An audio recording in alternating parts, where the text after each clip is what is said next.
Welcome to the Lompoc City Council meeting, January 20th, 2015. 2015. Madam Clerk, may we have roll call, please? Councilmember Vega? Councilmember Mosby? Present. Councilmember Holmdahl? Here. Mayor Pro Tem Dirk Starbuck? Present. Mayor Bob Lingle? Present.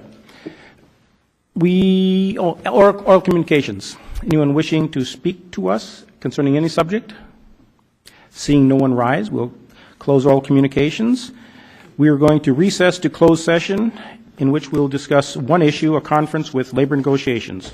We'll see you in about 30 minutes.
Okay, welcome to the Lompoc City Council meeting, Tuesday, January 20th, 2015. We are going to reconvene after closed session. There was no reportable action. Okay, sounds good. Madam City Clerk, could we have roll call, please? Councilmember Vega? Present. Councilmember Mosby? Present. Councilmember Homdahl? Here. Mayor Pro Tem Dirk Starbuck? Present. Mayor Bob Lingle? Here. Okay, would everyone stand for the invocation? We have Pastor Bernie Fetterman.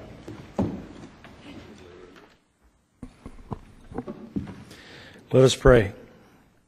Gracious God, we pause to give you thanks for your goodness toward us, for allowing us to live in this great country with so many opportunities and freedoms that we often and easily take for granted, and the joy of living in this wonderful community. Thank you for family and friendships, and thank you for the leadership in this room tonight.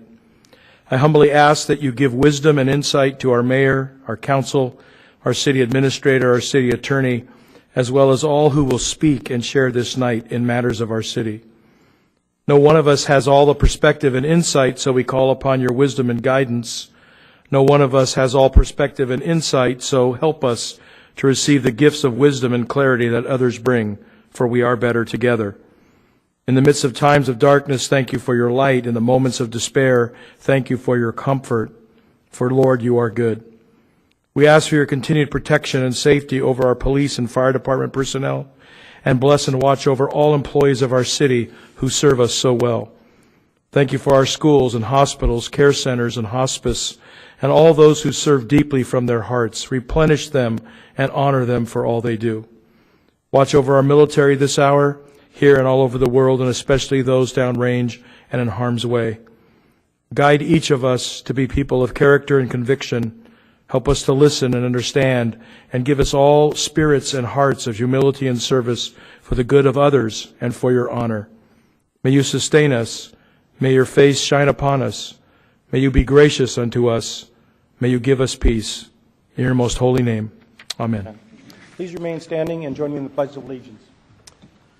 I pledge allegiance To the flag of the United States of America, and to the republic for which it stands, one nation, under God, indivisible, with liberty and justice for all.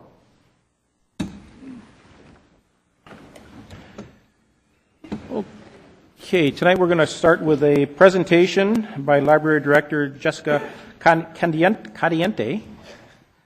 It's a mouthful. Good evening. Thank you, Mayor, City Council members, viewers at home. My name is Jessica Cadiente, and I'm the Library Director for the Lompoc Public Library System. And that system consists of the libraries in Buellton, Village, Lompoc, and the Charlotte Webb Mobile Library. Tonight, it's my great honor and privilege to present a plaque to Ms. Judith Dale for her years of service on behalf of the City of Lompoc and the Lompoc Public Library System. From October of 2011 until December 2014, she served on our Library Board of Trustees. During that time, she was also the councilwoman for the City of Buellton, and that political insight into how a city government works was an invaluable asset to the Library Board and to myself as a new library director. Judith brought wisdom and intelligence, a breadth of vision, and a record of independent judgment to our board. You always know where you stand with Judith, and she says what she means and means what she says every time. And one of the biggest roles of a library trustee is to advocate for the public library.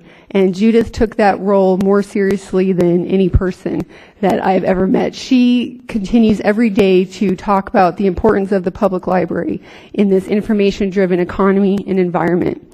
And I would just like to personally say thank you to Judith. She is a role model for me and for everyone in the community. And thank you so much for what you've done for our library system and what you will continue to do for our public libraries.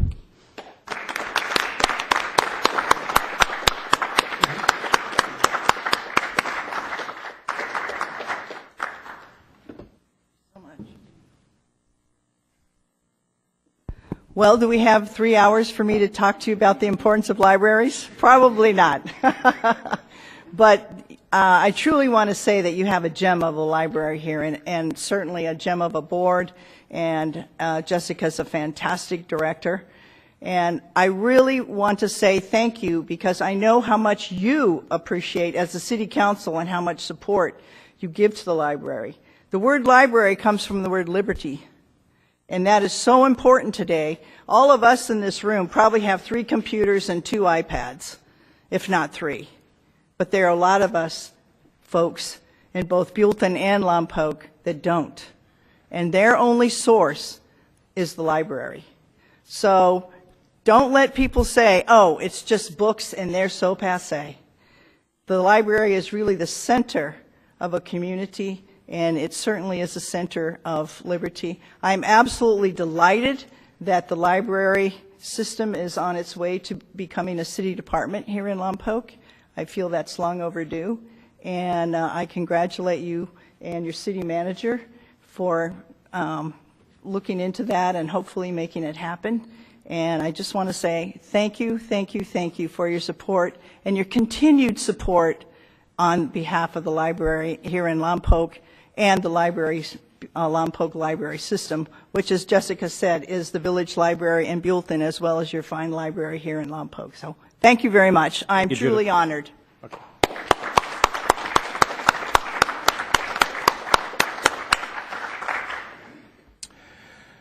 Okay, we are now going to open up public comment. This is your opportunity to speak for a maximum. I had that crossed off. City Administrator's report. You can speak for 5 minutes. Thank you, Mayor.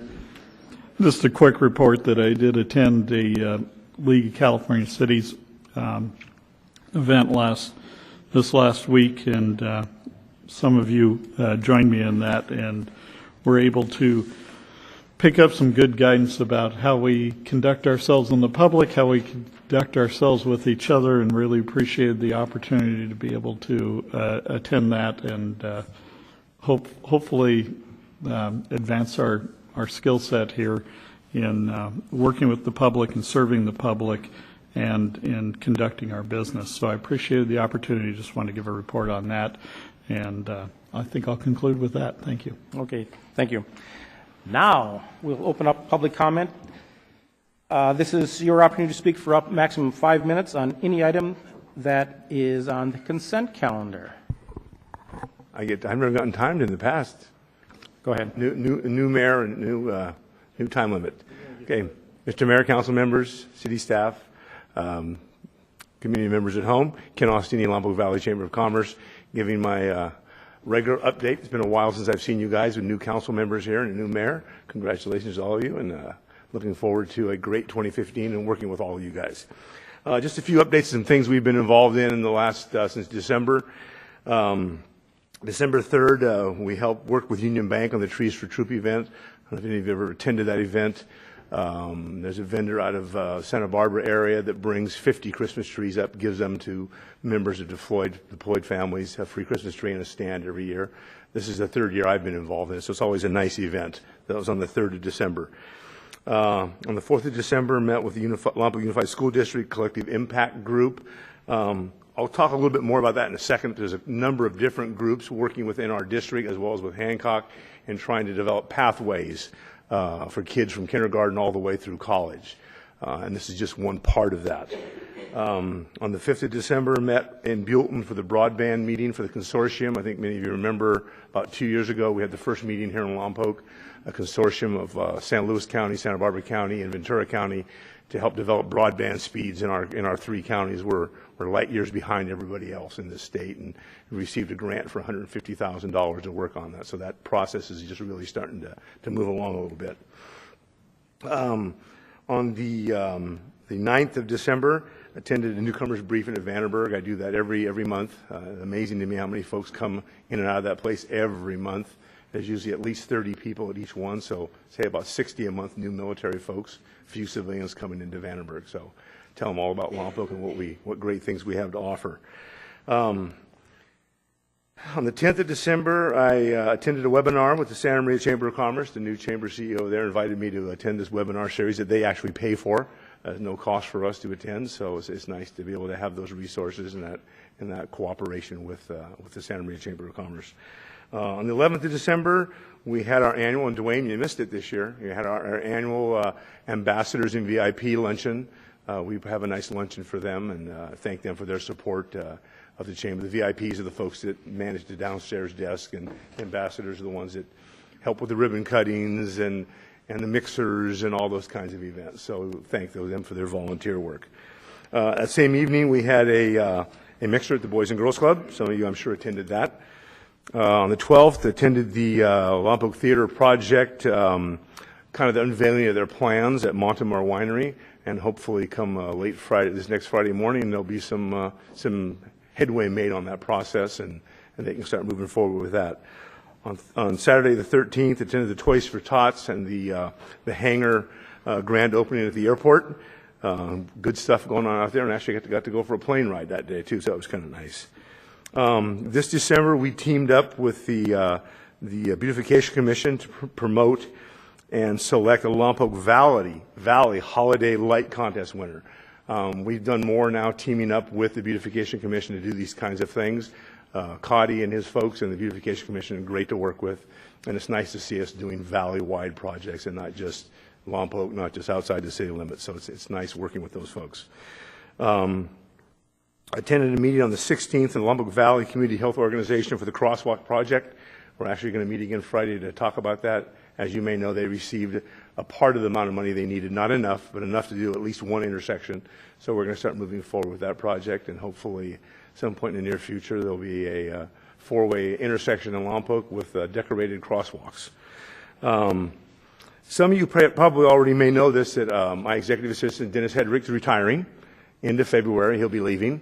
My board met back in December, and they selected Chelsea Cochran to take his place. So starting the 2nd of February, she'll be doing training with Dennis and at the chamber to take over his role.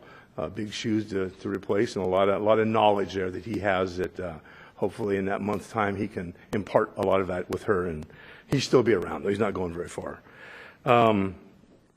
Let's see, that same night, Lompoc Chamber and Santa Maria Chamber sponsored the Global Hearts Dinner, Christmas dinner at Vandenberg Air Force Base for about 60 families. Came out, spouses are deployed. We provided meals, and a insurance agent over in Santa Maria provided gifts for all the kids that were there in the event. It was a nice event, and it's always much appreciated. On the 18th of December, I went down to Santa Barbara to be part of the selection process for the Santa Barbara County Economic Vitality Team Director. As many of you may know, the county's never had an economic development program. They gave money to the chambers as a group to work together to hire someone to help develop that program for the county. That person doesn't work for the county. It works for the Economic Vitality Team, of which Lompoc is a part of that.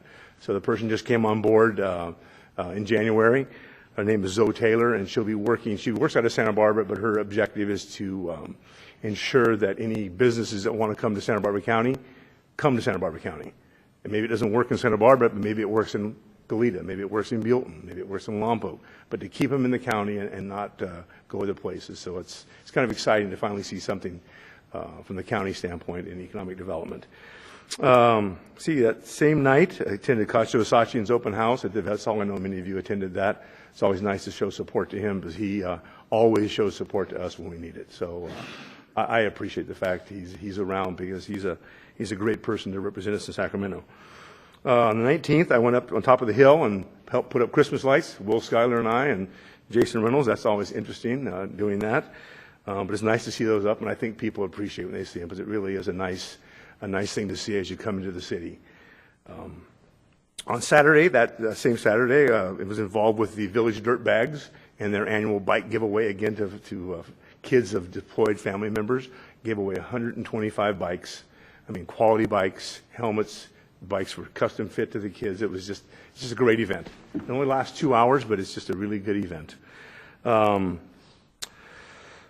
of January, there's a big break in there. You know, some of those holidays in there, just everything kind of quieted down for some reason. It's kind of nice once in a while to have that happen. It doesn't happen very often. But met with the subcommittee for the Economic Development Committee, and we selected the Economic Vitality Award winners for the last quarter in Lompoc. And the word's not out yet, I don't think, so I won't spill the beans and say who they are. On the 8th of January, I think some of you may have made it to that, the Williams Homes ribbon cutting up in the Country Club, the new home development project going on right now. Really, if you haven't seen the homes, go check them out. They're really, really nice quality homes. I think probably the best we have in our area right now. So that doesn't mean you can't go up there, though, Patrick.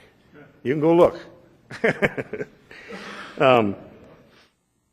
That same night, we had a mixer at Sunset Chevrolet, and we had an Economic Development Committee meeting, and I kind of made both of them almost, so that was good. On the 11th of January, attended a New Year's reception hosted by the Wing Commander and the 14th Air Force General Raymond and Colonel Baltz out at Vandenberg.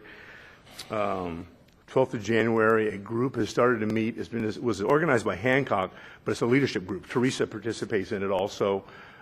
Just an opportunity for various leaders in the community to get together and have a once a month kind of just a little chat. It's kind of nice to do. So that same day we had a Criterion meeting that's coming up. So we're working on that program. That same evening attended the Allen Hancock Foundation reception.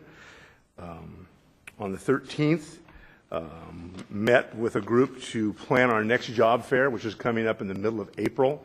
So working with the Workforce Investment Board and a whole bunch of different groups, we'll be having another job fair. This year will be at the Dewey Center. So a good event. Then on the 15th of January, I attended the UCSB Economic Forecast Project for Northern Santa Barbara County mid-year economic update.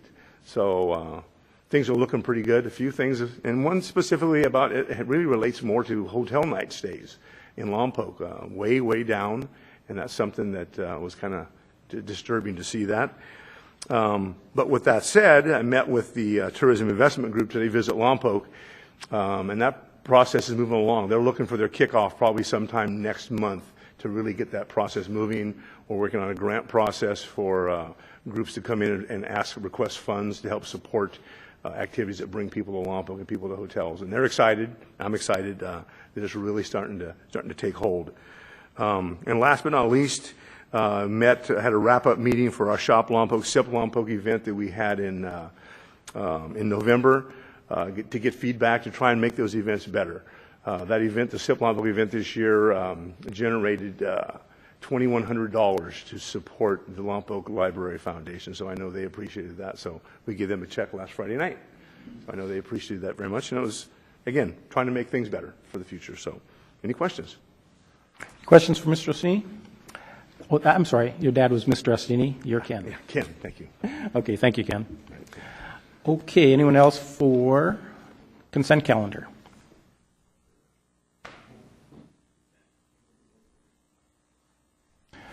Okay, seeing no one rise, we will close the public comment for the consent, and we will go to the consent calendar. All items on the consent calendar are considered routine and will be approved with one motion unless a council member chooses to pull one of the items, at which time that item will be heard immediately before the second oral communication near the end of our meeting. Does any council member wish to pull an item? Yes, Councilmember Mosby. Yeah, I'd like to pull item number 3. Okay, we'll pull item number 3. Anyone else? Okay, I have a question for the city attorney. Item number 4 is actually a successor agency item. Should we handle that separately, or since the council is acting as a successor agency, we can have it in one motion? It could be one motion. We'll just reflect that it's for both the agency and the city. Okay, that should be reflected in the motion then. Okay, I need a motion to approve items 1, 2, and 4. I'll move. Okay, and the motion will indicate that, okay, motion second. Motion should indicate that items 1 and 2 are council, and number 4 is a successor agency item. Okay, any discussion? Okay, let's vote. And that passes 5-0. Thank you. Okay. Yeah. Okay, we have a staff presentation. The staff presentation is by Financial Services Manager Melinda Wall.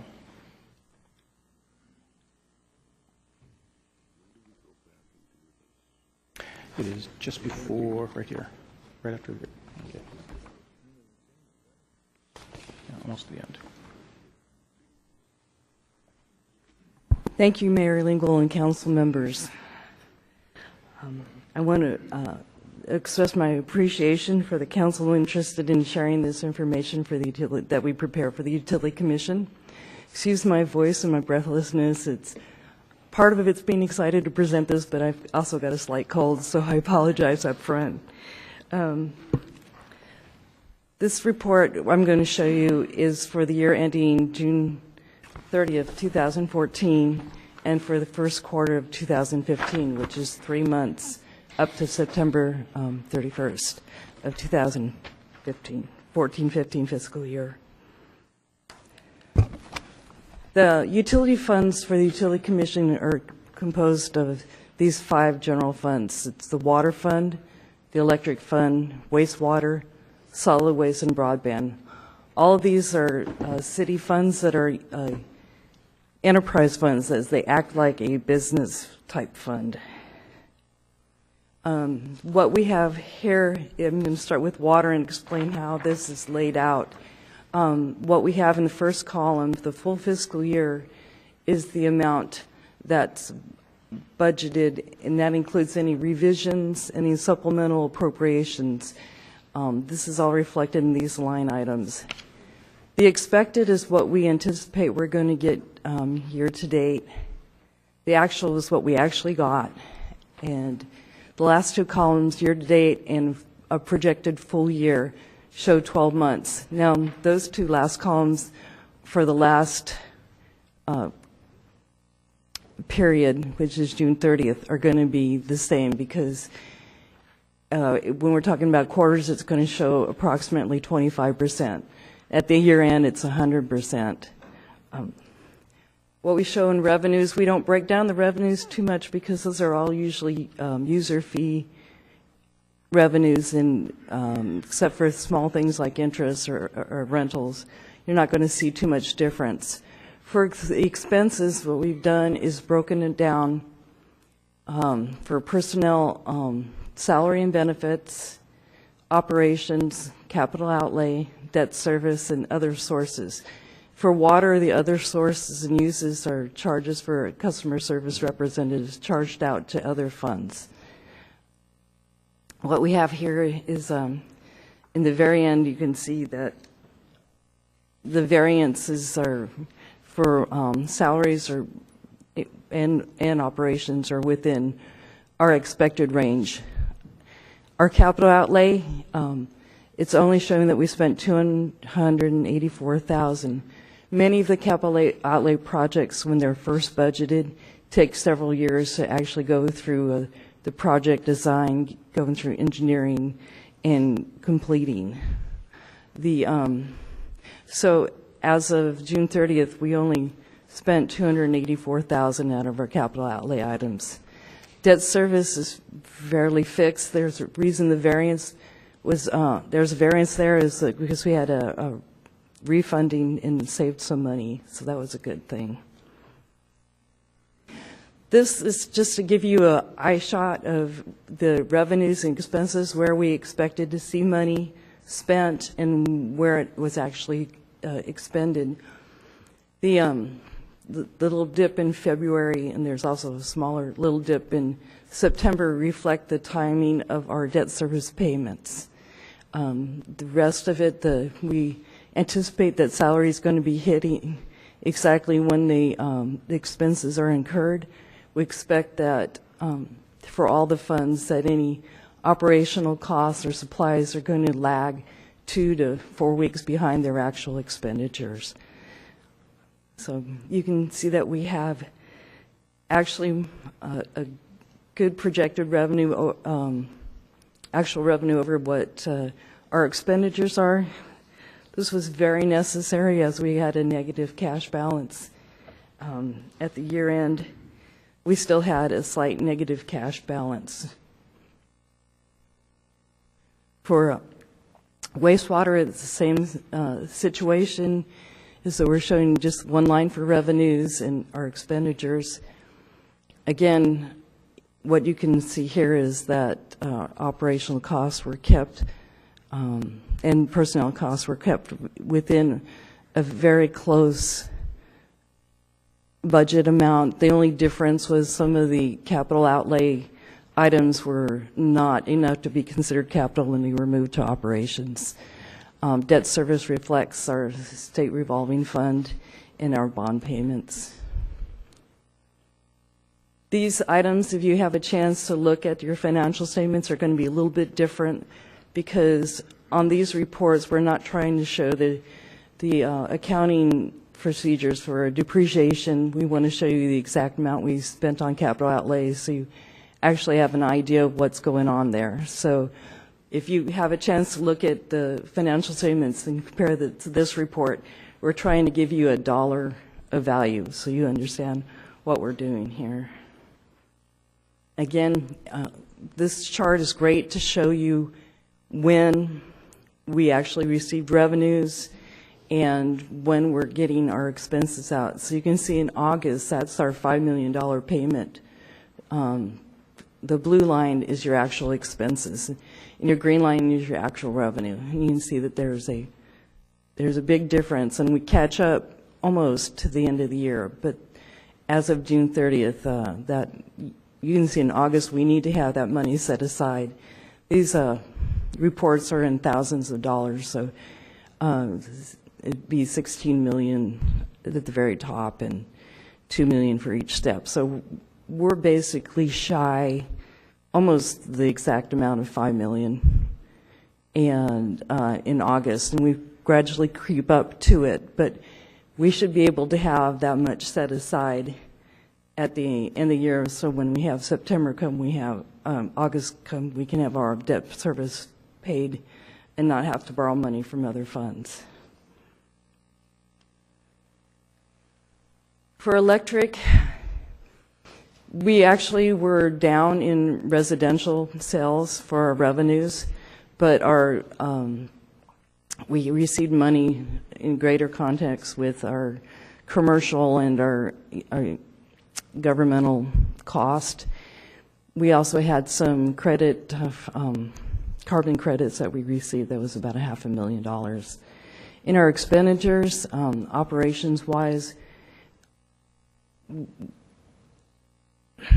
we were again in range. Capital outlay, there was a little bit more. Some of the, what you're going to see in electric, which is different from water and wastewater, is we often take personnel costs that are related to capital projects and operational cost and transfer that to capital outlay. So, and the capital outlay is dictated by the developers and city projects, but most of that is because of the developer projects going on. So our capital outlay was greater because of the changes from taking the personnel and the operational costs and applying it towards the capital outlay. Again, we don't have very much in debt service. That's basically the Chevron project you see there. And the other sources and uses are transferred to general fund. Again, electric is very stable in both revenues and expenditures. Solid waste fund, we had anticipated for revenues putting the rate increase in effect the year prior. And so what we had expected doesn't show what we had actually gotten because of the fact that the rate increases didn't go into effect until July, excuse me.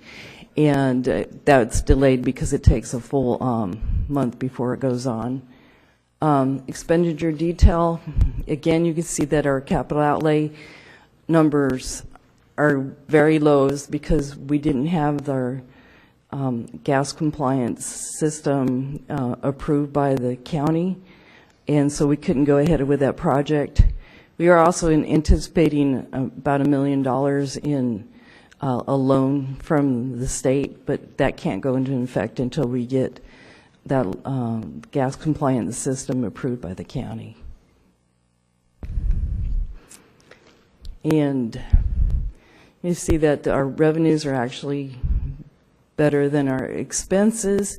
The reason why it's necessary to keep a hold of those revenues is because the gas compliance system is going to be more than the $1 million loan that we're going to get from it. In fact, we don't have a final cost of what that is going to be. The one that was approved was $1.2 million to $1.5 million, but since we don't have a plan approved, we can't get you an update on what that's actually going to cost us. So we can build some of our reserves. We'll be able to match what we need to have for the gas compliance system. Broadband, we're showing our revenues lower than we had anticipated, but however, our expenses were also lower than we anticipated. We had originally planned to use some of our contributions from reserves to help pay for some debt service, for our capital outlay because of our needs for our Wi-Fi system. At that time, we haven't had to complete more in the capital outlay than we had anticipated, so we're good there. Again, you can see what our actual expenses and our actual revenues are. We match up pretty well at the year end. For fiscal year 2015, again, these are the funds that the Utility Commission receives. They haven't received this report yet. This report will be going out next week if they have a Utility Commission meeting on the 26th. And this is three months worth. And what we had anticipated is close to what we had expected. We are getting more in water revenues. Even with getting this greater amount, we've got about $5 million now in positive operational cash flows. We need about $1.4 million to get to our target 15% reserve for operational cost. Again, capital outlay, what you see happening in that expense line, we brought over some of the projects that weren't completed last year to this year. And again, they're still working on these projects, but right now in capital outlay, they've only spent $51,000. Debt service reflects our August payment for our bond service. And our bond payments come in August and in February. So it's a healthy financial report for the water fund. It's very nice to see that happen. An electric fund, we are in range of what we're spending. Our operations include $3.5 million in purchase costs from NCPA. It's about 5% over what we had anticipated for operations. In capital outlay, you won't see any adjustments for developers until the end of the year. Again, this is good actual revenues and expenditures. They're very solid moving forward. Wastewater, we have the big hit to our debt service fund as explained in the last fiscal year. And what happens is our operational costs and our personnel costs are in line. Our capital costs, they're being worked on, but our debt service has to be paid in August. And so you see a huge jump in August because of that. In solid waste, again, we haven't, this reflects that we haven't done anything with our gas compliance system. Our operational costs and salary costs are in line. Our revenue costs are close to what they need to be. Again, it doesn't reflect any loans going forward. And here are the actual revenue to the actual expenses. Broadband, we're in line with what we had projected for salaries and operational cost.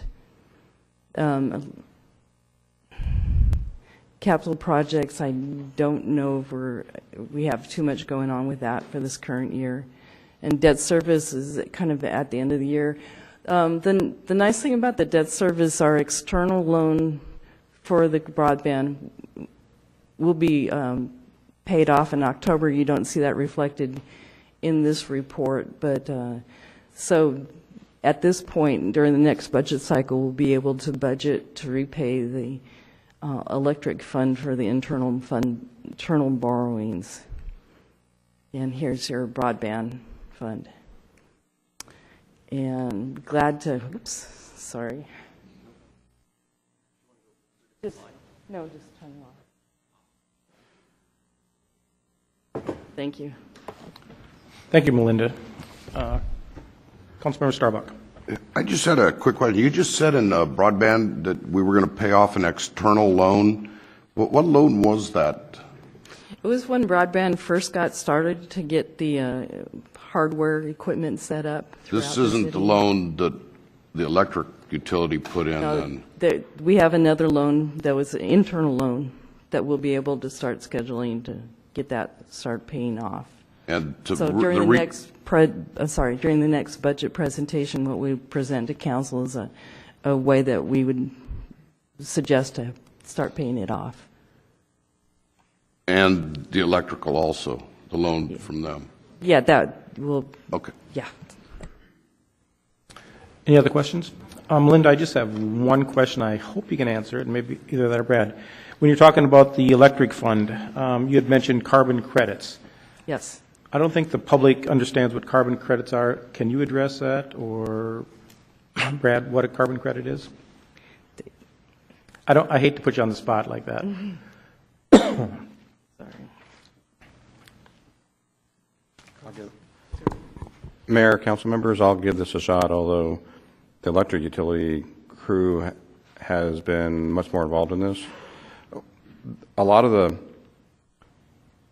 energy that we own, the plants that we own, are non-carbon emitting, so they have benefits that we've been able to monetize into carbon credits that have been sold through, I think, air quality, the cardboard, and we are actually getting payments for that, and that payment was roughly $600,000 last year.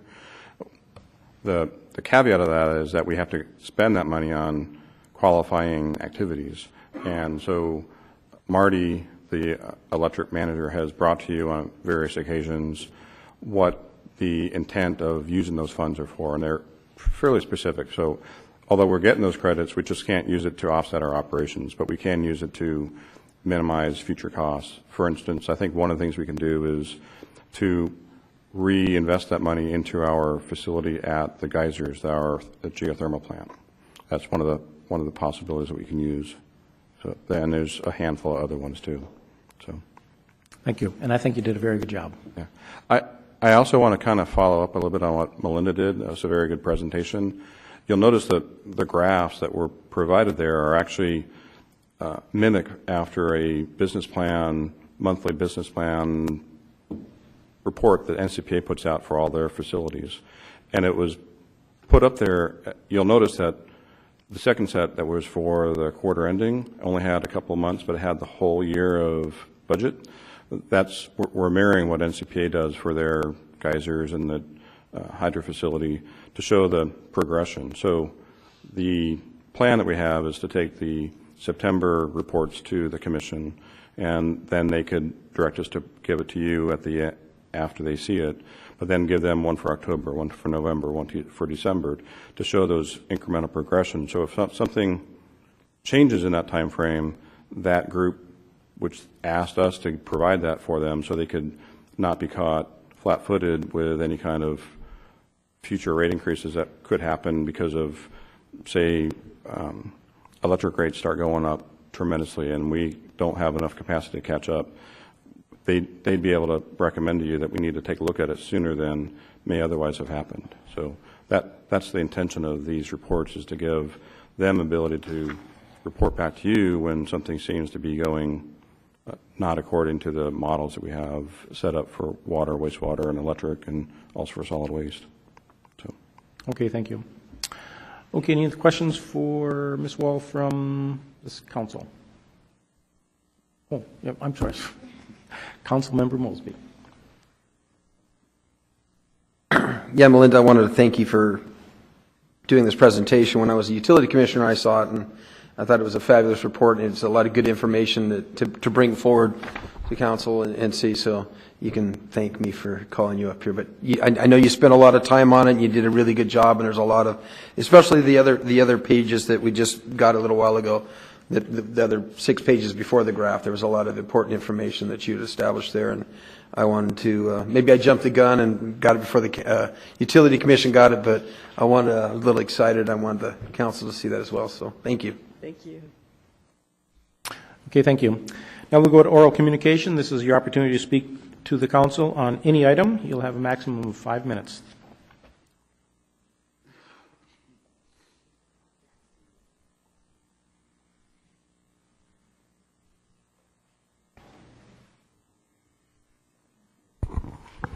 Mayor, council members, John Lynn, Lompoc resident.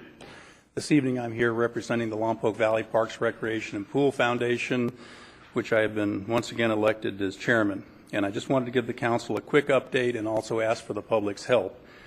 We have 3 projects that are going through some changes right now or have things on the horizon. One is the BMX park. We had a very successful work party this last weekend. We're hoping to have that wrapped up in the next 3 weekends. So everyone who's ever come out with a shovel or a hoe, we invite you back over the next 3 weekends so we can get this thing wrapped up and the kids can start using it.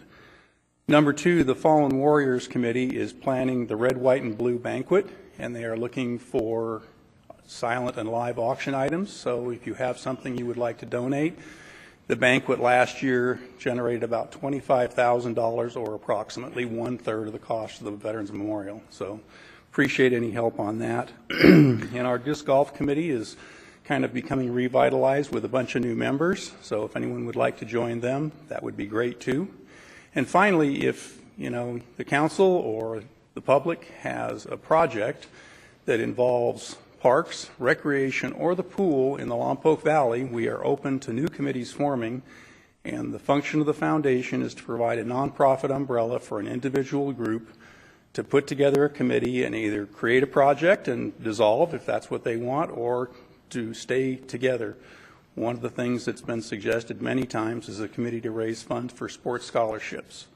And I would love to talk to anyone that would be interested in doing that. It takes 10 people to put a committee together and then be recognized by the board, and we're always looking for more great projects. Thank you. Thank you, Mr. Lynn.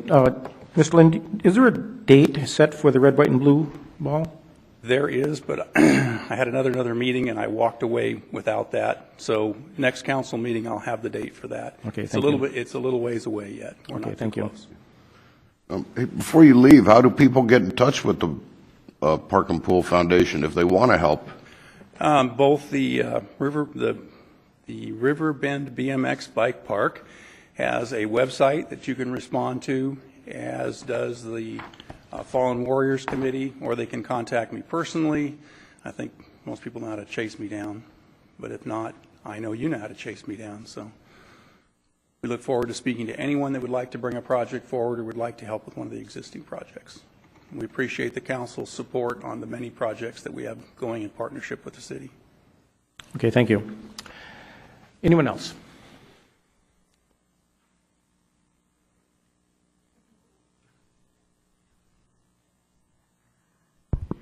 Good evening, Mayor Lynn and council members. My name is Fran Foreman, and I am the Executive Director of the Community Action Commission of Santa Barbara County. And we have a very strong presence here in Lompoc. There are over 200 children enrolled in very high-quality preschool programs here in 5 centers right in Lompoc. Every one of them are accredited by the National Association for the Education of Young Children, which is the highest mark of quality for preschools. We helped 500 families here in Lompoc with paying those utility bills. There were 45 unsafe heaters replaced by our organizations in Lompoc. 150 homes were weatherized, and a program that we're so proud of that we could never run without the city of Lompoc is our Youth Corps, which is run in partnership with Lompoc.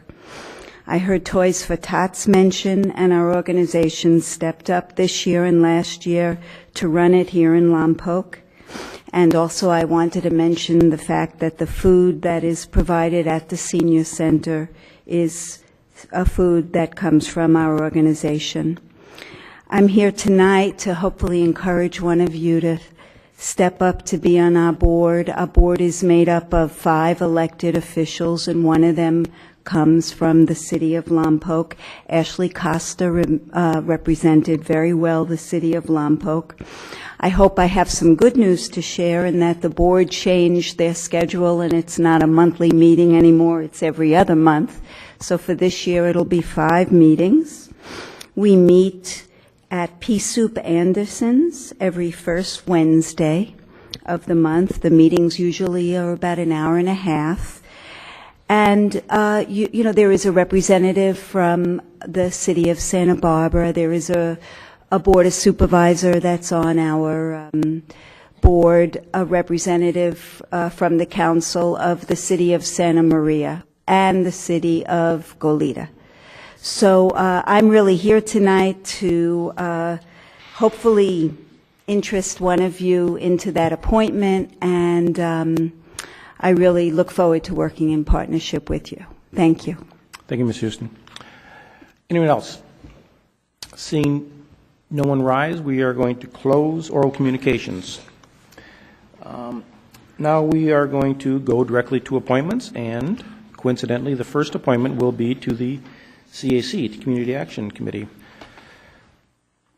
Does any member wish to volunteer? I'll volunteer. Okay, thank you. Okay, so Councilmember Vega will be the appointment to the CAC. Next we have Beautification Commission. We have 2 appointments, both ending on 12/20, no, excuse me, one ending 12/20 of 18, one ending on 12/20 of 16. The 12/20/18, Councilmember Vega is your appointment. You have someone you'd like to nominate? On the Beautification Committee, I'm going to have to hold on that one still. Okay. And Councilmember Mosby, do you have someone you'd like to appoint? Yes, I'd like to appoint Shirley Gettings. Okay.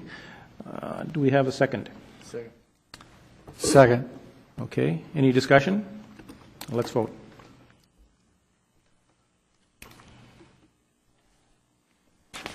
Okay, that passes 5-0. Next, we have the Human Services Commission. There are 2 terms ending on 12 of 18. This is Councilmember Starbuck and Councilmember Vega. Councilmember Vega, Councilmember Starbuck, do you have an appointment? Before Councilmember Vega would take mine, I'd like to go ahead and appoint Kay Casey. Okay, do we have a second? I'll second. Okay, we have a motion and a second. Let's vote. And that passes 5-0. Councilmember Vega, do you have an appointment you'd like to make?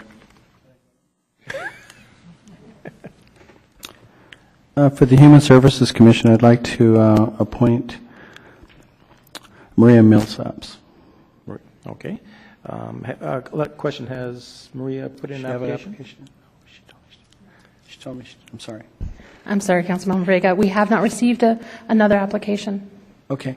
I was under the impression she had put one in already. Okay, thank you. Would you like to try another one, or would you like to hold that one? No, I'm going to have to hold on that one. Thank you. Okay.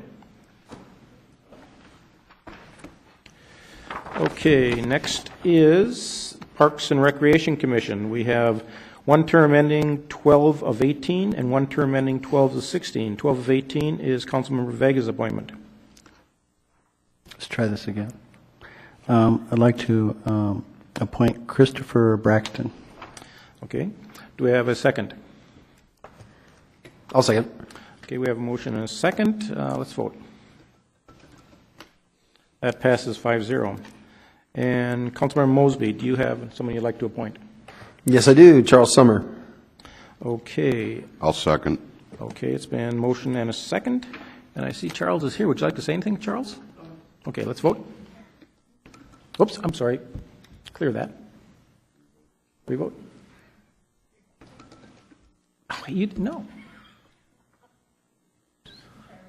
Okay. Okay, that passes 5-0. Charles, I voted against you twice. It's something. Okay. Planning Commission, we have 1 term ending 12 to 16. This is Councilmember Mosby's appointment. Do you have someone you'd like to nominate? Yes, I do. Mary Leach. Second. Okay, we have a motion and a second. Let's vote. That passes 5-0. Thank you. And next we have Public Safety Commission. We have 1 term ending 12-16. This is Councilmember Mosby. Is there someone you'd like to nominate? Unfortunately, I've been busy and haven't had a time to meet some of the applicants, so Okay. not this time. We'll hold that one off. Move on to Utility Commission. We have 1 term ending 12 of 18, 1 term ending 12 of 16. Councilmember Vega, your term ends 12 of 18. Would you like to nominate someone? I'm still conducting interviews. Okay. Councilmember Mosby, you have 1 term ending of 16. Do you have someone you'd like to appoint? Yes, I do. John Lynn. Okay, we have a motion. Do we have a second? I'll second. Okay, we have a motion and a second. I'd like to make a comment on this, a little discussion. I'm going to be voting for Mr. Lynn. A lot of people ask me why, and I will say because I see no reason why I shouldn't. I believe he is qualified, and I will be supporting him. Let's take a vote. And that passes 5-0. Congratulations. Okay, congratulations to everyone that has applied and has been appointed. Let's see, next we have the Airport Commission. We have 1 unexpired term ending January of 19. This is an at-large. There are 2 people that have applied, but there is only 1 term.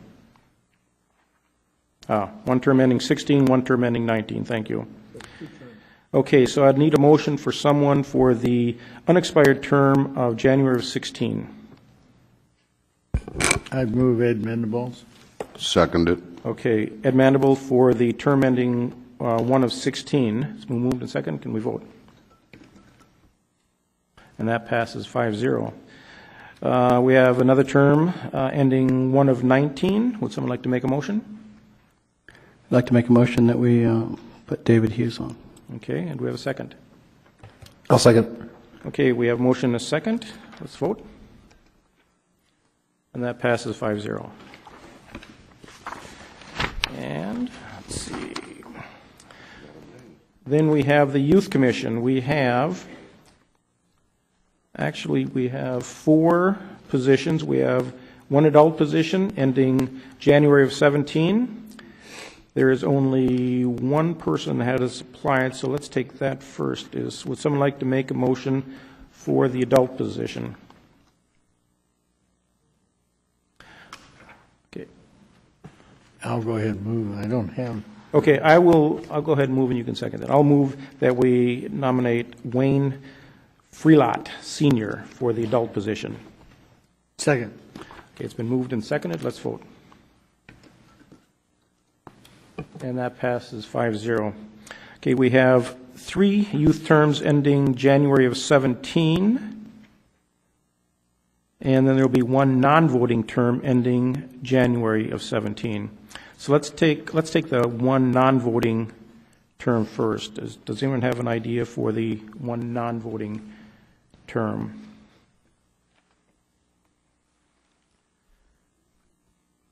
Okay, I'm going to make a suggestion. We have, if you look at the applicants, we have, I think it's important that the different high schools, so we have 3 from Lompoc High School and only 1 from Cabrillo. So in my opinion, I think we should make sure that the 1 Cabrillo student has a voting position. So I do not really know any of these individuals personally. We have an expert here. Good evening, Mr. Mayor. I would like to share with you that we do have currently both at Lompoc and Cabrillo High School, we do have voting members.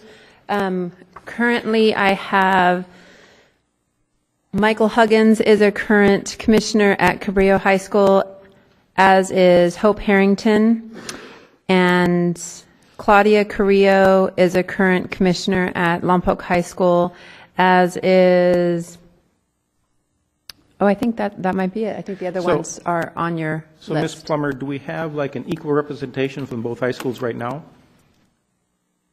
1, 2, 3. I have 3 at Cabrillo and 1, 2 at Lompoc, I believe, right now. Okay, 3 at Cabrillo, 2 at Lompoc. So, and Olivia attends, Olivia has applied before to you, and she was not eligible by her age restriction, so she was denied in the past. Valerie is our current commissioner who is re-upping, and Valerie is at Lompoc High School. Gabriel is at Allen Hancock College, and Eric is at Lompoc High School. Who is the one from Cabrillo? Olivia. Olivia, okay. So currently seated right now, we have more Cabrillo High School representation than we do Lompoc High School. Okay. Currently seated. So stay up there. So if I'm counting this right, if we gave Olivia Brown and Eric, they're both from Lompoc. Olivia is Cabrillo High School. Olivia. Okay, so Valerie and Eric. Valerie and Eric are both Lompoc High School. Okay. And Gabriel is Allen Hancock College. Okay. Well, then I would like to, if no one else wants to do it, I'm going to make a motion that, do we have someone? Okay, I'll make a motion that the 3 voting terms ending 1 of 17, I'd like to see Olivia Brown, Valerie Laufer, and Eric help me pronounce that. Eric. Okay. Thank you. For the 3 voting positions. That'd be my motion for that. I'll second it. Okay, we have a motion and a second. Can we vote? And then we have the one non-voting term ending January of 17, and that would be the remaining one. That'd be Gabriel. He's a student at Allen Hancock. So that'd be my motion. Second. Okay, a motion and a second. Let's vote. And I believe that takes care of our commissions. Okay. Okay. Moving on to unfinished business, item number 8. Status report of the sub-recipient compliance. This will be Christine Alcor. Good evening, Honorable Mayor, City Council members, City staff, and the public. Thank you.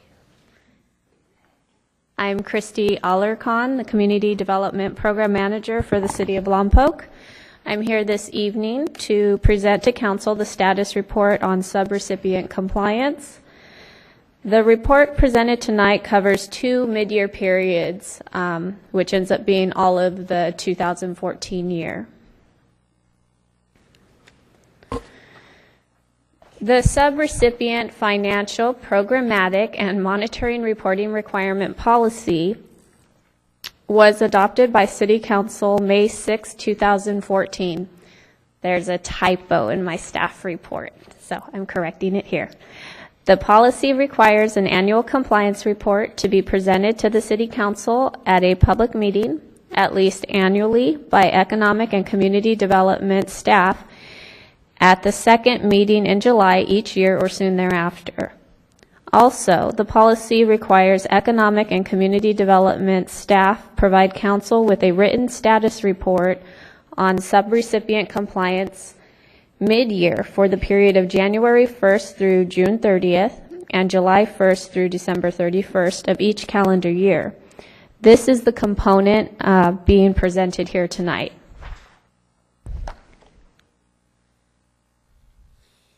Tonight's report does not include the Audit Compliance and Findings Report.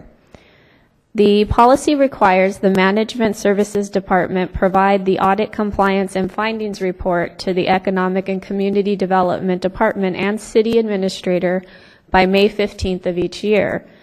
The Audit Compliance and Findings Report will list all subrecipients that must comply with the audit portion of this policy. In addition, it will detail the status of the audit, submittal, and highlight any audit exceptions or concerns the auditor may have noted. The Audit Compliance and Findings Report should be presented to City Council in July 2015.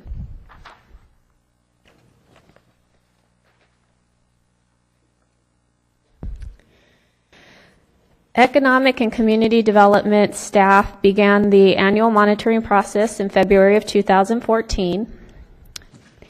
The annual monitoring included the multifamily affordable housing monitoring, single-family affordable housing monitoring, commercial property monitoring, and subrecipient agency and activity monitorings. The subrecipient agency and activity monitoring consists of site visits to the CDBG Human Services funded activities to ensure compliance with the funding requirements and contract compliance. The site visits were conducted in April 2014. They were attended by subrecipient agency staff, Community Development Division staff, and a Human Services Commissioner. 19 activities were reviewed for compliance. That was physical, fiscal, and programmatic compliance. So listed here and attached to the staff report are the 2013-14 funded activities.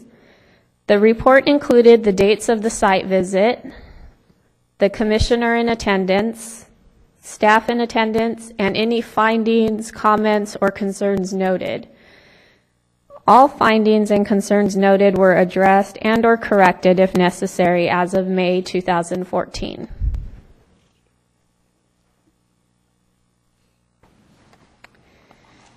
The multifamily affordable housing monitoring began in February with notices issued to property owners and property managers.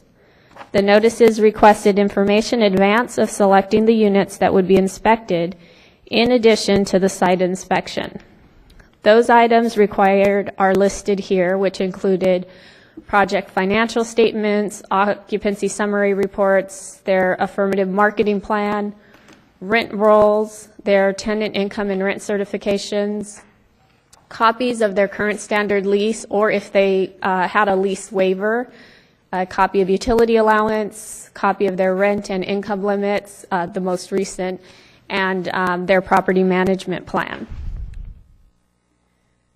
Site visits were scheduled. Property managers, owners were not informed as to which units would be inspected during the site visit until the day of the site visit. The intent being that all residents and tenants would be noticed, and it would be more of a random and surprise check, so they didn't only prepare certain units.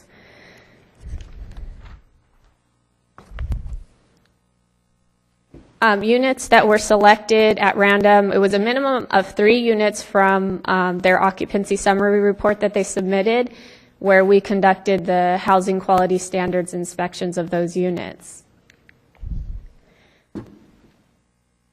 The units selection and quantity inspected, so neither the city regulatory agreements nor funding sources provide a required number of units to be inspected. After the 2014 inspections were conducted, staff prepared guidelines to utilize during the 2015 annual compliance monitoring site visits, which we're noticing next week. The intent was to look at more units. So the number of units inspected annually is what we've added. The unit inspection must cover all vacant units and at a minimum 25% of occupied units.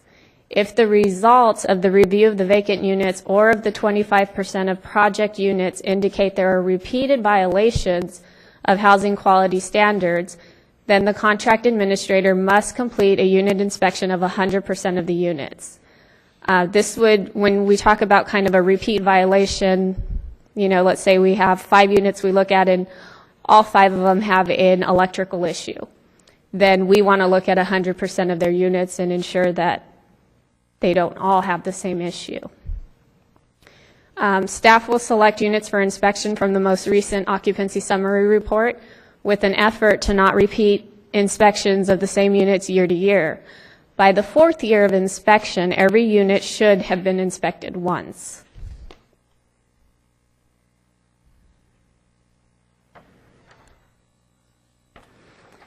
The summary of the multifamily property monitoring report is attached to the staff report.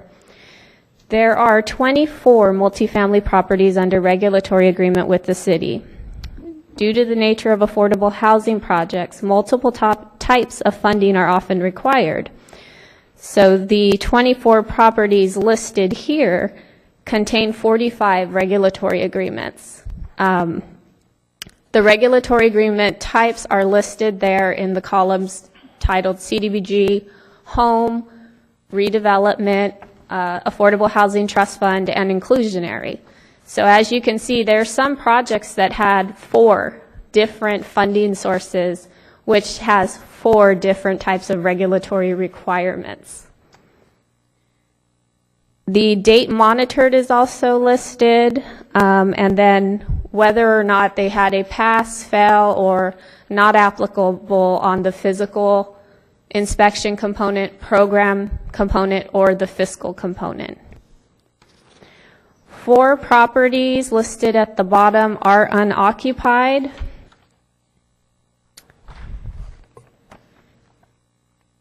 And the physical component includes inspection of the exterior of the buildings as well as an very involved interior inspection. The HQS checklist attached here or attached to your staff report is 8 pages long. And this is what we utilize. It's the same document that HUD issues to be utilized for their Section 8 vouchers and other federally funded housing projects.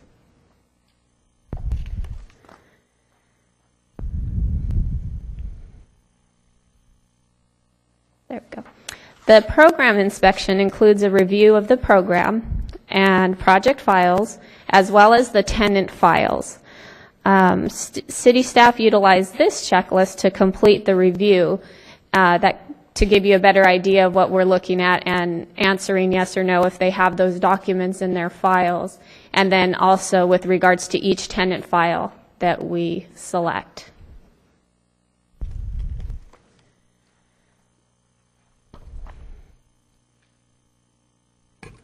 The single-family property monitoring is summarized in this attached report here. Like the multifamily, the funding sources and regulatory agreement maturity dates are listed exactly the same. Most of our single-family projects have one funding source per property.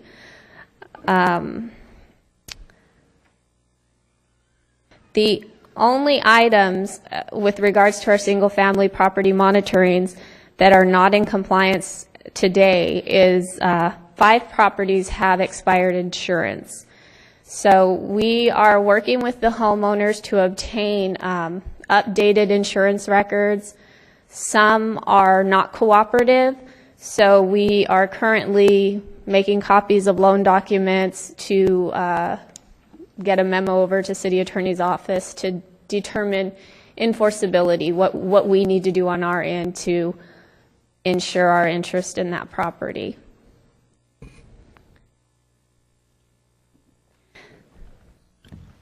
And just to clarify there, that does not mean that they don't have insurance, but they have not submitted to us proof of insurance. Correct.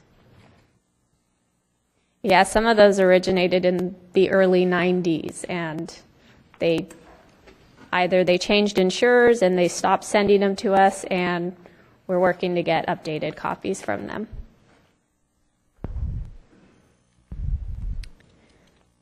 The city has only one commercial property under regulatory agreement, and that's reported out here.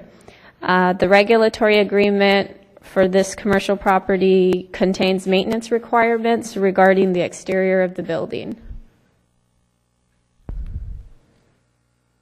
While there is no direct fiscal impact apparent by accepting this monitoring compliance report, there is a material fiscal component related to the cost of staff time to conduct such monitoring. Staff began the process in February 2014 and completed in December 2014. It required multiple technical assistance appointments with the property owners and property managers to provide guidance regarding the complex compliance regulations and the requirements. For many property owners and property managers, this was the first time participating in this level of monitoring, as many had purchased the properties through foreclosure proceedings. With the proposed amount of units to inspect increasing to 25% and possible 100% in some cases, the amount of staff time to complete the monitoring in 2015 is anticipated to increase. The dissolution of RDA resulted in limited resources available to address the cost associated with ongoing compliance monitoring. CDBG funds available for monitoring are also limited by federal regulation. The scope of monitoring the entire city's inventory of affordable housing and commercial loans is extensive and requires significant resources to adequately verify compliance with all required monitoring. With that said, cash flow resulting from loan payoff and/or repayment must be closely monitored to provide for the cost of monitoring, as well as returning the funds to the originating programs to be reinvested into the community, furthering the wider policy goal of federal and state regulations and laws that promote the use of funds to extend the affordability of housing and fund organizations that provide community resources and services that improve the quality of life for area residents. In conclusion, combined, the attached spreadsheets provide a comprehensive reporting of the monitoring compliance requirements as described in the subrecipient financial, programmatic, and monitoring report requirement policy section B, number 5 and 6. With the exception of expired insurance policies on 5 properties, all of the regulatory requirements have been met satisfactorily. Community Development Division staff will be working with the City Attorney's Office to enforce the insurance requirements with respect to those 5 properties. Thank you, and I'm available for questions. Thank you, Christy. Councilmember Starbuck. A couple of things we might want to just put out there, because one of them is in the actual policy. I think this is important, that this is just a part of the policy that we covered tonight. There's more there. I think that it would not hurt if we were to talk about some of the exemptions. We remember as a council tossing around anybody that received more than $50,000. Are we going to inspect them? What are we going to do?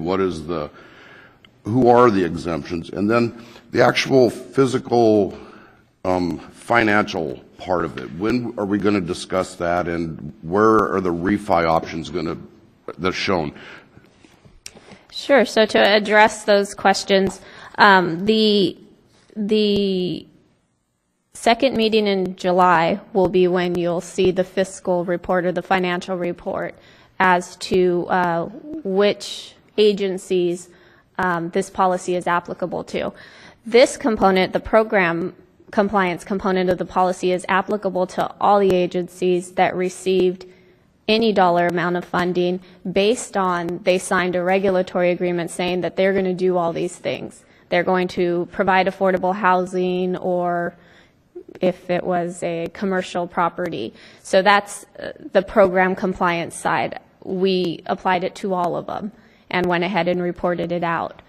The other side of it, Brad will probably report out the exemptions, if any were granted or if anyone was even eligible for those, at his report, which will be in July. But there are exemptions allowed for that section. And what were the exceptions that we had agreed on with the policy? What popped into my mind immediately was museum and chamber and some of those. These were ones that we'd specifically said that we're not going to monitor them even though they receive an amount over $50,000. Right. So that was regarding the audit requirement. I don't know which agencies there's none listed specifically in the policy, but I'm sure that Brad's department would be able to determine which agencies receive maybe their rent or whatever it is, it's less. So I would leave that up to City Management Services Department. Councilmember Holmesville. Yeah, a lot of inspection going on. I mean, somebody's going out there. What I didn't see or hear in the document is who pays for that service going out there. Is it our people? Is it government people? Who is it? It's a cost. It's not cheap if they're going out there inspecting that many facilities. So it's the salaries of the division and how we're funded based on that 20% from CDBG grant, and I believe we've been approved for the Affordable Housing Trust Fund to cover some of those costs as well. Okay. Remind council real quickly too that was why we had the special report on the Lompoc Affordable Housing Trust Fund, why is that money going to be used for monitoring and not single family home, when we discussed that a while back. Yes. Okay, anyone else? I have just a quick, I guess maybe a comment and then a question. The question first, you had mentioned, and then it was corrected, the insurance. It's that they have not been able to verify the insurance. What would be our policy, and I'm going to take the assumption that the people do have insurance, we just have not verified it yet. What would be your policy if you find out that someone does not have insurance? Do we have a policy set for that? What we found most of the documents state is that they're required to have it.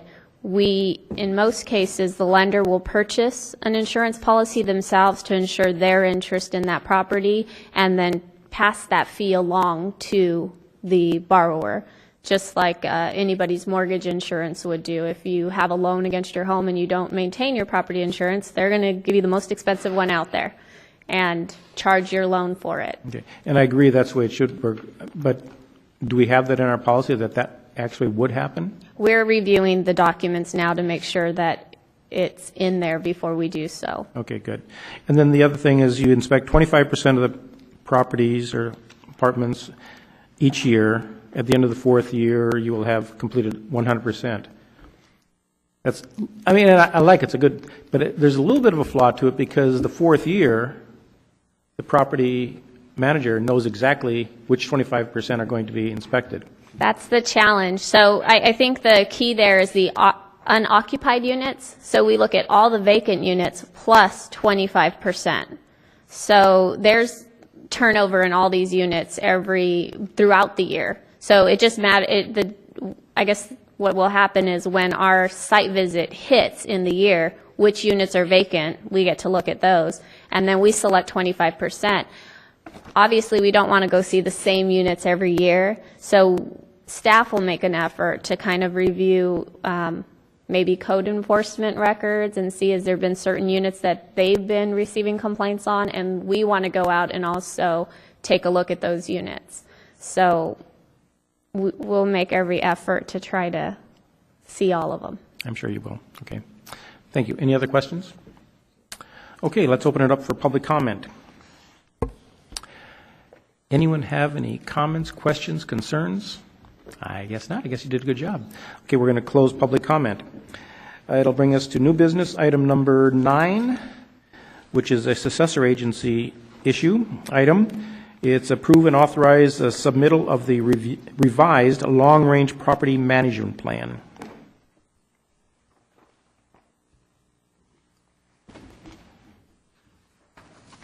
Good evening, Honorable Mayor, Council members. Staff is before you tonight to present the successor agency's revised long-range property management plan for your approval.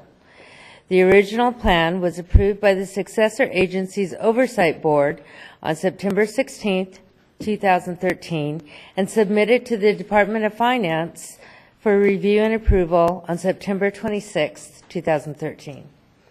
The original plan requested that the redevelopment parking lots be held for governmental use and retained as parking lots for public parking.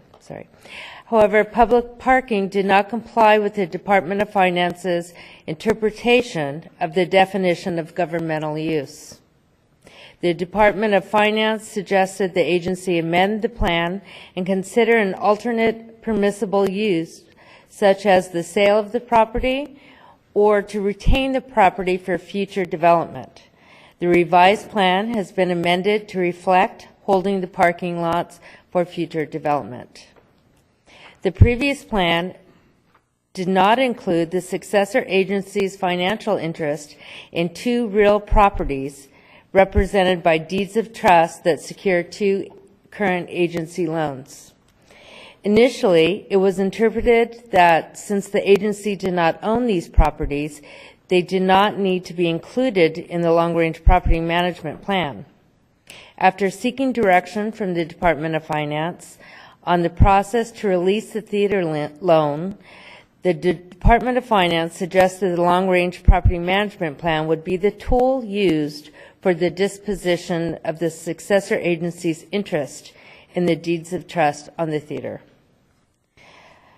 One of these 2 loans is currently making monthly payments. The funds collected offset the funds the agency receives for administrative and enforceable obligation costs every 6 months. The other outstanding loan is the $700,000 Lompoc Theater loan, which is secured by a deed of trust. The theater loan does not make payments, and the loan terms are based on a 0% interest loan that was deferred, with the only repayment trigger based on a transfer or sale to an unapproved buyer. The long-range property management plan proposes to sell the successor agency's financial interest, the deed of trust, back to LHCDC for a nominal fee of $1 in order to accommodate the transfer from LHCDC to the Lompoc Theater Group that proposes to take ownership of the property and has a current MOU with the city. There is one correction that staff would like to note in the plan, however, on page 9, under Deeds of Trust, Lompoc Theater, the third line from the bottom of the paragraph, it states the current past due property taxes are approximately $34,000. This was the amount due back in 2013 when the original plan was written, and the current past due amount is upwards of $56,000 at this time. This will be corrected in the final document prior to submittal to the Department of Finance and will be noted also at the Oversight Board meeting. The Oversight Board is the agency that must approve the long-range property management plan prior to the submittal to the Department of Finance for final approval. The Oversight Board will be meeting this Friday, January 23rd, 2015 at 10 a.m. in council chambers to hear this item and hopefully approve the plan. Once the plan is approved by the Oversight Board, we will then submit to the Department of Finance for final approval. Staff recommends the successor agency approve and authorize submittal of the revised long-range property management plan and the draft resolution OB 2115 adopting the long-range property management plan per Health and Safety Code section 34191.5 to the successor agency's Oversight Board for approval. And this concludes my presentation at this time. If you have any questions. Thank you, Ms. Wertman. At this time, do we have any questions? Okay, let's move to public comment. Step forward.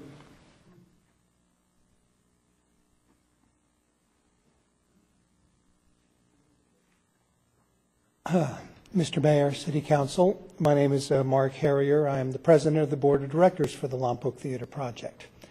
And I stand here very happy and very excited because I think, hopefully, possibly, for the first time since I've been working on this, that the light at the end of the tunnel perhaps is in fact the end of the tunnel and not an oncoming train again.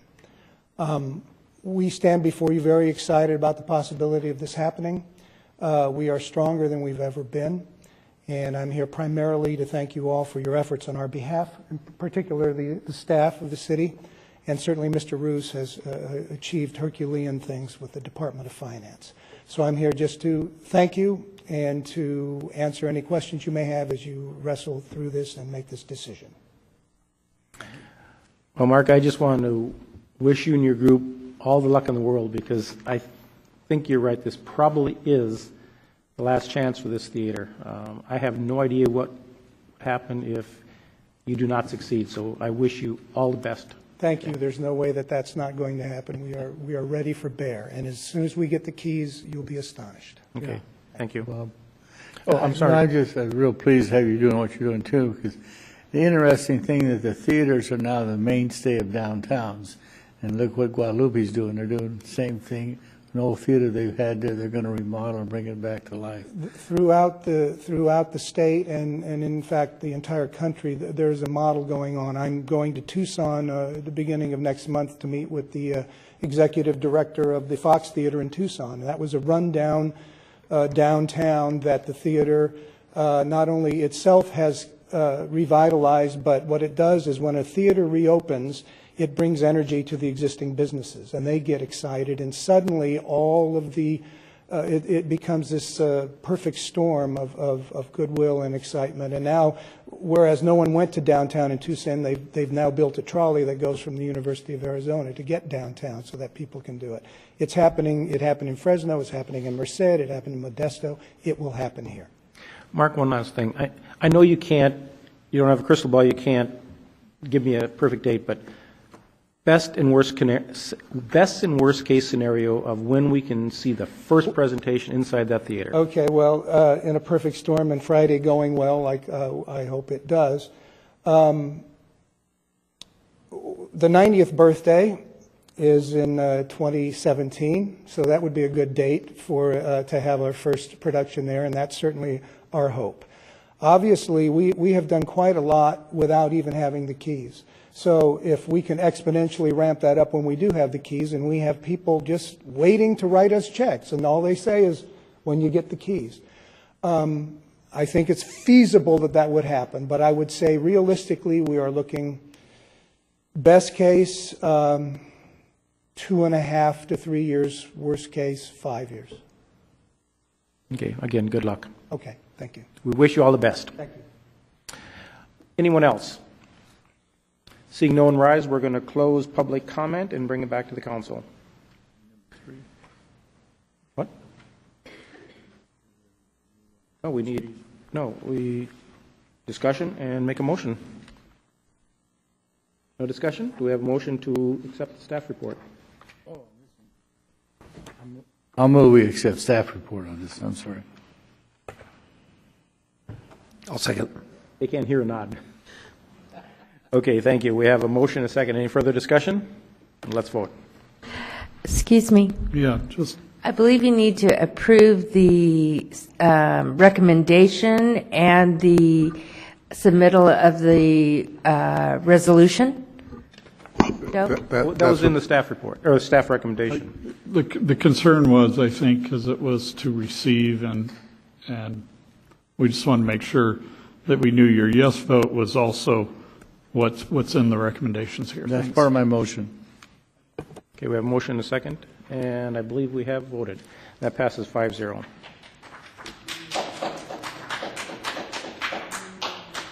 Now go to work.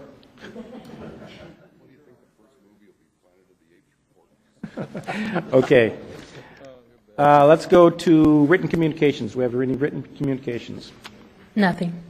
Okay, that'll bring us to, we're going back to the consent calendar. We're going to hear consent item number 3.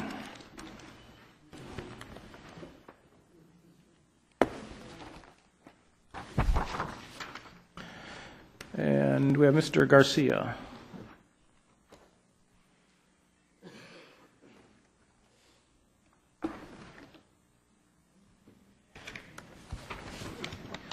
Good evening, Honorable Mayor and members of the council.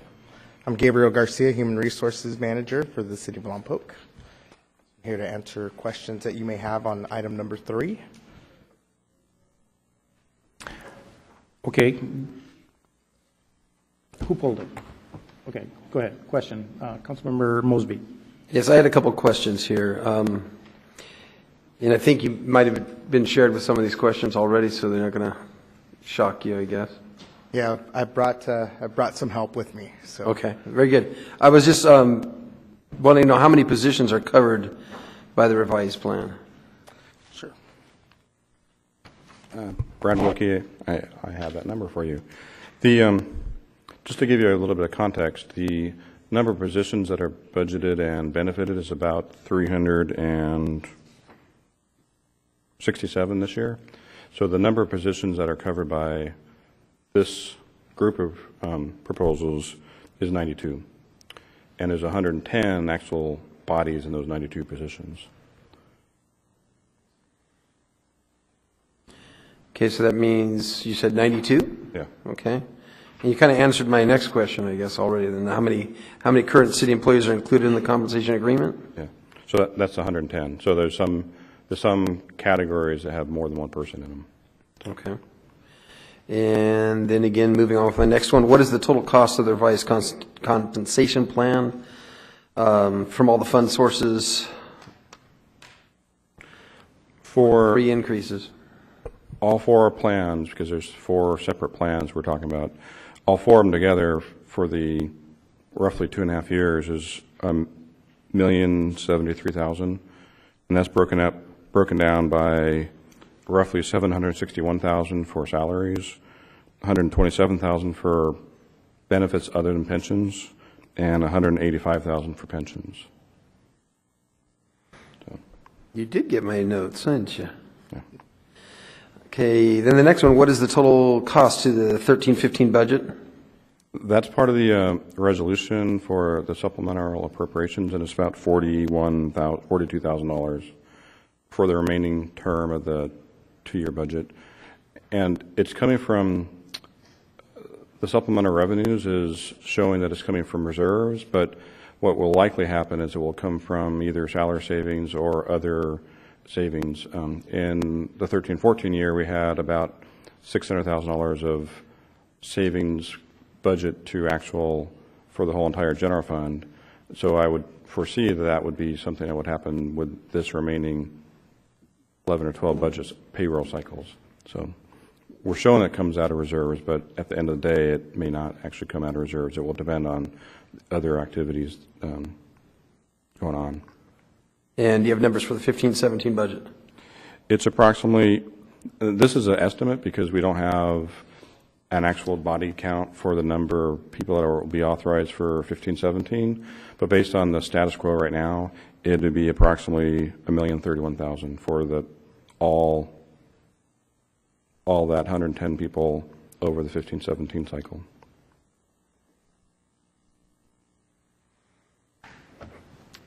So just to clarify on that point, that's, you're not just speaking, is that for, all, when you say all four, you're talking about the four unrepresented and management confidential and library those management, four listed yes, there. yes, Thank you. Yeah.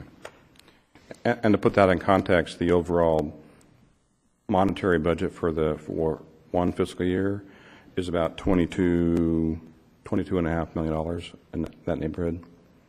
So just to put in a little bit of context for that, what that magnitude is. So over 3 years, that'd be $66 million. Repeat that one more time. Well, the annual budget for the whole entire, for the citywide, the salary portion of what is paid for is about $22 million. So if you do that over 3 years, that's about $66 million over a 3-year cycle, and that $1,031,000 is over about 2.5 years. So that gives you a little bit of context. It's a little bit more than $1 million compared to $66 million. Yeah, right. Okay, yes, Mr. Mosby? Yeah, that answers my questions okay. completely. Mr. Wilkie, just for a little comparison, because the $1 million it seems like a lot of money, but just for the record, our employees since 2008 have literally gone without any additional compensation for the past 4 or 5 years more. That amount, had they even received a minimal 1%, I believe would have been in the neighborhood of about $6 million. Would that be about right?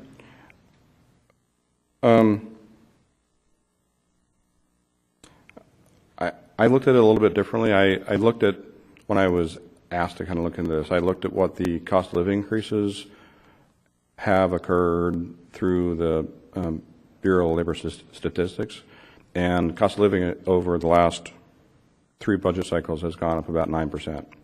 So this change, had we done all that, it would have been about a $14 million increase in overall cost for that 6-year cycle. To put that in a little bit of context, we had 2 full cycles of furloughs that were a 5% reduction in salaries. Those furloughs saved about $6.5 million of what would otherwise have been costs if we didn't do the furloughs. So I'm not sure if that answers your question, but well, it does. Kind of puts it a little bit in the context. Well, I think what it does, it just, because I think the $1 million is going to shock some people when they hear that figure. But what you're telling me right now is over the past 5 years, we've literally saved $20 million. We have not, I mean, we did not compensate our employees up to $20 million. Yeah, if we had not done furloughs and we had just done the minimum cost of living increases every year, yeah, that would have been about $20 million yeah. over that whole time frame. And again, we have a $20 million budget, so $20 million over 6 years is, that 20 is still in comparison only about 10%. So. Okay. Thank you. Any other questions?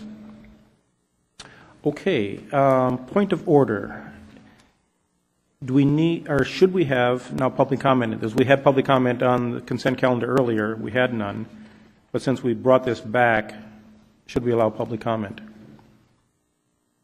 Are you asking me legally whether you're not required to? Okay.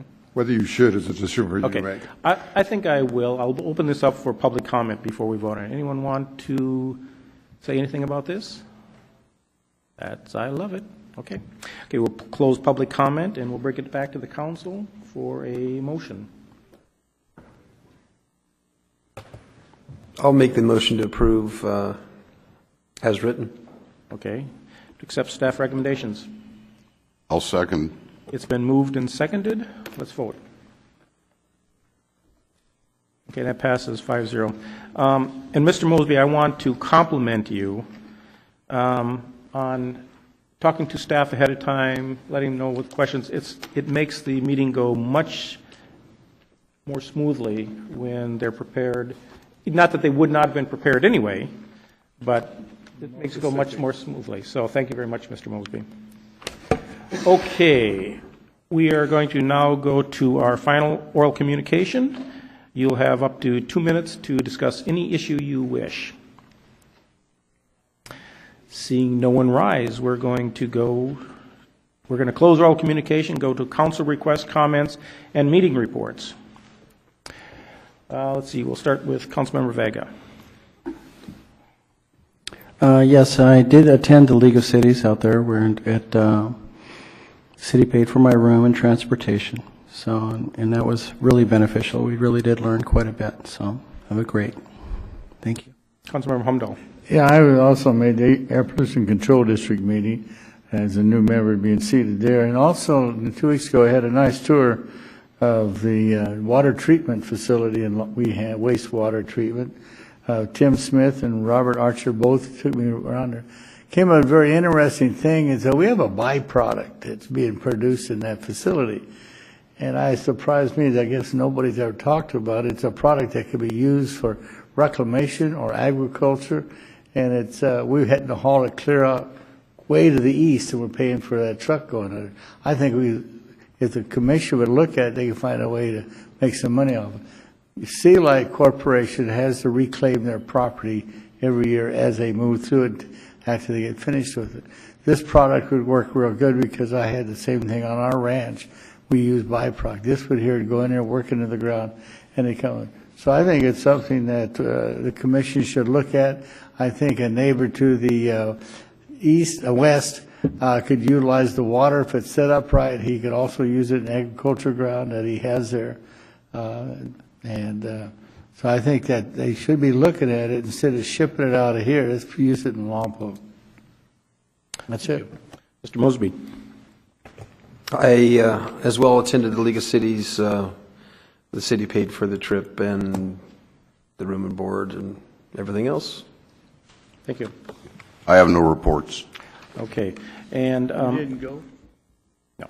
Okay. And I also attended the League of California Cities, and the city also paid for my expenses, hotel, lodging, and I drove my own car, and they paid for mileage for me. Okay, nothing else to report. We are going to be adjourned to League of California, to a Lompoc City Council meeting. Mr. Mayor, I have one more thing. I'm sorry, go ahead. If I could, sorry. In my learning curve here of going and spending my time going to League of Cities and everything, I did notice that there's a discrepancy in how per diem is paid for meals.